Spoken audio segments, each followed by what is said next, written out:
आप दा बड़ा मकाम है हज़रत ख्वाजा मोइनुद्दीन चिश्ती अजमेरी दा। शेख उल हिंद आपनूं कहा जाता, सुल्तान उल हिंद 90 लाख काफरां नूं मुसलमान किया, कलमा पढ़ाया। बाबा जी साड़ी मौलवियां दी सारी जिंदगी हो चली है, असां कदी किसी नूं मुसलमान नहीं कर सके। सारी जिंदगी नमाज़ां पढ़दे हो चली, तकरीरां करदे हो चली। ये फिर वली कामल दे काम है ना, जिहदी निगाह विच इन्ना असर है। डॉक्टर अल्लामा इकबाल क्यों फरमाते सन, निगाह वली में वो तासीर देखी। अल्लामा इकबाल छोटे बंदे ने बाबा जी, बहुत वड्डे बंदे। एक गल सुनियो तो मैं छड्डन लगा। डॉक्टर मुहम्मद इकबाल रहमतुल्लाह अलैह सियालकोटी, शायर मशरक, कलंदरे लाहौरी। बाबा जी आप को एक बंदा सी ते वो आप दी खिदमत करदा सी। मैं ख्वाजा साहब दा ते नाल ही दाता साहब दा जिक्र करके दी इजाजत चाहनी है। 5 मिनट तो पहला मैं तुहाडे नाल वादा कीता इंशाअल्लाह छड़ देंगा। इधर तवज्जो। वो गुलाम जिहड़ा आप दी खिदमत करदा सी ना, बंदा रखिया सी। वो कहंदा एक दिन ना 12 बजे का टाइम ते मैं वेख्या कि अल्लामा इकबाल साहब कमरे च कल्ले ने ते गल्लां पे करदे ने किसे नाल। गल सुने, गल्लां पे करदे। आंदा मैं बड़ा परेशान होया, मैं उठ के ना ते मैं दरवाज़ा खड़काया, अल्लामा इकबाल साहब बाहर आए। मैं क्या हुजूर अंदर कोई है वे, गल्लां पे कर दो, तुसी तो कल्ले हो। आपने फरमाया जो खसूसी मेहमान आया है। की होया है? खसूसी। अल्लामा इकबाल साहब फरमा अपनी किताब में भी आपने नक्श किया, खसूसी मेहमान आया। अच्छा ठीक है हजूर कोई मेरी खिदमत। फरमाया जा यार वेख जे बाजार खुला ही तो लस्सी लै आ। की लै आ? लस्सी लै आ। अज भी अल्लामा इकबाल का घर फुल्लां वाली गली के अंदर मौजूद है। वही गली सी बाबा जी। रात का टाइम हो गया, 1-1:30 बज गया। इंतजार करदे करदे जुमले सुने। वो जरा गुलाम अगे खिदमत गुजार से ना अल्लामा इकबाल साहब का बाबा, उन्हें बाबा जी वो चुकया बर्तन लस्सी वाला, कुंडी खोली, बाहर टुर गया। तो राह च सोचता जाए पिया भी पता नहीं अद्धी रात को किहड़ा मेहमान आ गया अल्लामा इकबाल साहब का। अद्धी रात का वेला तो इस टाइम लस्सी कितों मिलनी है, बाजार ही बंद है सारा। सोचता जाए पिया। इधर जुमले सुने सिकंदरपुर वाले। अल्लामा इकबाल रहमतुल्लाह अलैह फरमांदे ने सोचता जाए पिया अपने जो 2 कदम अगे पुटे ना तो वेख्या तो सज्जे हथ एक दुकान खुली है, तो एक सोहनी सूरत वाला चिटी दाड़ी वाला बह के बाबा जी दही पिया बेचता है। हाय हाय हाय हाय। ये बुजुर्गों दी गल्लां, उन्हां दी रमज़ां, रब्बे काबा दी इज्जत दी कसम, रूहानी तल्लक। ए जुमले समाज फरमाया वली वली है। अला इन्ना औलिया अल्लाह ला खौफुन अलैहिम वला हुम यहज़नून। हज़रत आसफ बरखिया ने अख चमकण तो पहला तख्त ले आके सामने रखिया सी कि नहीं सी रखिया? बलकीस दा किस तरह रखिया सी? केड़ी ताकत सी? कोई बंदे ला के खिंच के लिया सन? फरमाया नबी अल्लाह तुसी अख बंद करके, कुरान कह रहे अख खोलो तख्त तुहाडे सामने होएगा। कुरान कह रहा वो कोल इसमें आजम सी, किताब दा थोड़ा जा इलम सी। बाबा जी जे हजरत सुलेमान अलैहिस्सलाम दा उम्मती एडी ताकत रखदा तो मेरे नबी दा उम्मती नहीं ताकत रखदा। जुमले समाज आंदे ने लस्सी अल्लाह बाबा बैठा। मैं क्या बाबा जी लस्सी? उन्हें कहा लस्सी तो बनाने वास्ते बैठे हैं। हाय हाय लस्सी तो बनाने बैठे हैं। अच्छा फिर बनाओ लस्सी। ए सुनियो जी महफिल सजाने वाले हो, जिंदगी का पता नहीं अगले साल मेल होवे कि ना होवे, जिंदगी का तो बाबा दिन का नहीं पता। ए जुमले सुन जाइए, इन्ना मजमा तेरा बैठा है। जो इन्नी गल की थी ना तो जो गुलाम कहने लगा लस्सी बनाओ, फिर बाबा जी उन्हें जल्दी जल्दी लस्सी बनाई। बाबा जी किन्ने पैसे ने? फरमाया पैसे कोई नहीं। हैरान हो के आखन लगा बाबा जी लस्सी दी जे, दही की लस्सी बनाई जे, अद्धी रात को थोड़ा शुक्रिया, दुकान खोल के बैठे, पैसे कोई नहीं। आखन लगे तू टुर जा, मेरा इकबाल नाल चलदा है।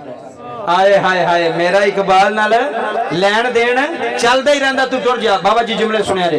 बाबा जी आंदा लस्सी लैके जो मैं अल्लामा इकबाल साहब की गली विच टुरदा जाना मेरे दिल विच ख्याल आ रहा है अद्धी रात दा वेला है, दुकाना बंद हो गया ने, हे बाबा कौन जड़ा लस्सी लैके बैठा होया है?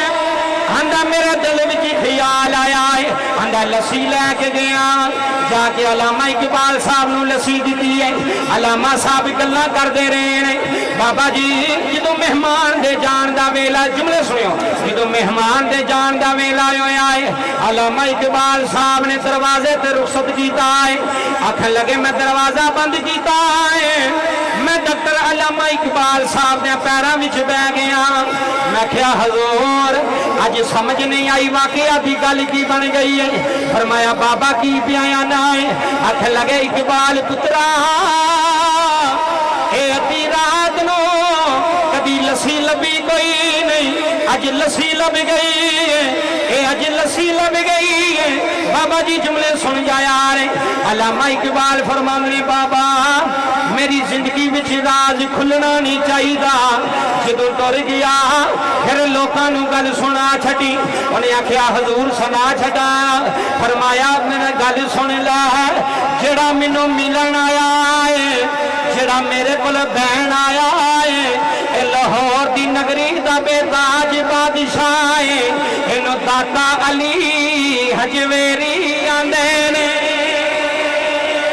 जेड़ा मिलन आया है ओ दाता अली हजवेरी है, जेड़ा अद्धी रात नूं दुकान खोल के लस्सी बना बना के दे रहा है, ये हिंदुस्तान दा ताजदार है, ना ख्वाजा मोइनुद्दीन चिश्ती अजमेरी है। एक हजमेरी है, एक अजमेरी है, सुनो एक हजमेरी है, एक अजमेरी है, जेड़ा लस्सी पीन आया है दाता अली हजमेरी है, जेड़ा लस्सी बना के दे रहा है ओ ख्वाजा मोइनुद्दीन हजमेरी है। बाबा जी जुमले सुन जाया रे। उथे गुलाम आंदा मेरे दिल ते साडी बज गई। मैं ख्याल अल्लामा साहब की आके गए ने। उन्हें आखिया दाता साहब मैनू थापड़ा दे के गए ने। आंदे ने इकबाल पुत्रा पाकिस्तान बनाना आई, पाकिस्तान बनाना आई, कदम चुकना तेरा काम है, तेरी कंड ते थापड़ा अली हजवेरी दावी है, मदीने वाले मोहम्मद दावी है।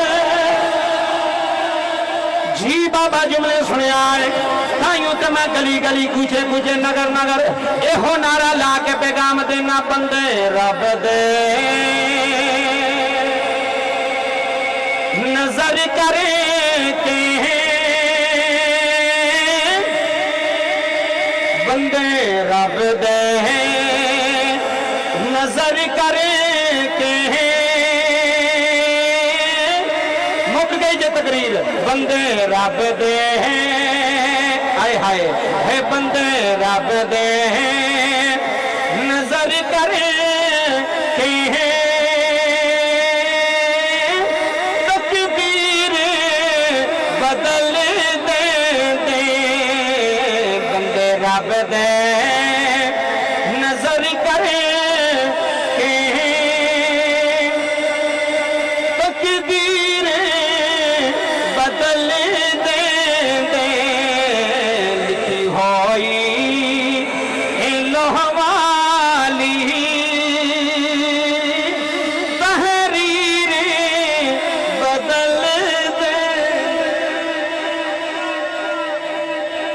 अल्लाह पाक दे अगे दुआ गोवा जो मैं पढ़िया जो तुसा सुनिया अल्लाह सानू सारियां नू इस ते अमल करने दी तौफीक अता फरमाए।